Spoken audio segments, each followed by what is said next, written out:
Morning and welcome back to Worship Wednesday with me, Megan, every single Wednesday right here on Practical Faith. Water from a rock. Have you ever heard the story from Numbers 20? Maybe you've read it yourself or maybe you've heard it in a sermon, where through Moses the Lord made water flow out from a rock. To me, I feel like there's a very overlooked part of this whole story. And see, the Israelites, while they were walking in the desert, they got angry and they got frustrated. They're hungry, they're thirsty, they're tired. And so they were grumbling at Moses the whole time. And the Lord came to Moses and he said, "Speak to this rock and I will make water flow from it." So as the Israelites were continually grumbling and carrying on, Moses lost his temper and he said, You people, must I show you how I make water flow from this rock?" And he took his staff and he hit it twice. He hit the rock twice, and then water came gushing out. Though the Lord made water flow from the rock, Moses very clearly disobeyed a very clear instruction from the Lord.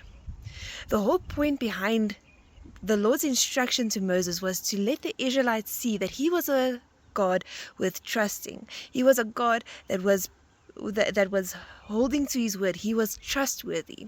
Instead, Moses misinterpreted it out of his own anger, misinterpreted the Lord as an angry, wrathful God. And in this, he completely pushed away one of the biggest blessings that the Lord had for him. Yes, the Lord still made water flow from a rock. A miracle still followed.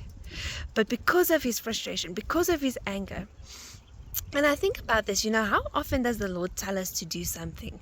And out of our own anger and frustration, we go and we run ahead and we do what we think is best, though we still see the same result.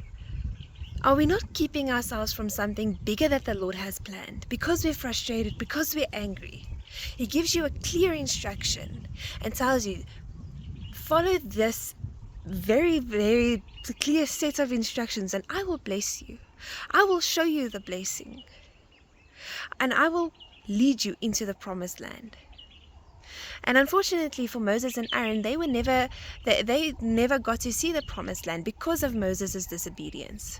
This was actually a promise that the Lord made to Moses in Numbers 20, is now because you don't trust me and because you don't trust me enough to honor me before my people, you will not see the promised land. This was the promise in the word. And you know what, it's scary for me to think about. How often does the Lord give me a very clear set of instructions, and because I'm angry and because I'm frustrated and I feel like nothing is going anywhere and nothing is moving, I'm very clearly disobeying him in this very instance. After all of the times, because I promise you those instructions come with confirmation. To Moses, he had the Lord physically stand before him. Obviously he didn't see the Lord, but you know what I mean. The Lord physically spoke to him, clear as day.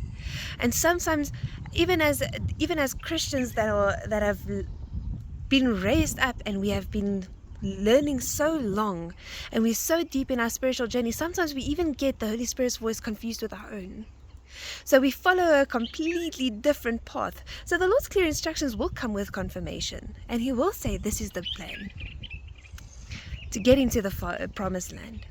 So when you get there, speak to the rock. Don't hit the rock. Trust the Lord. Honor the Lord. I hope you have a wonderful week.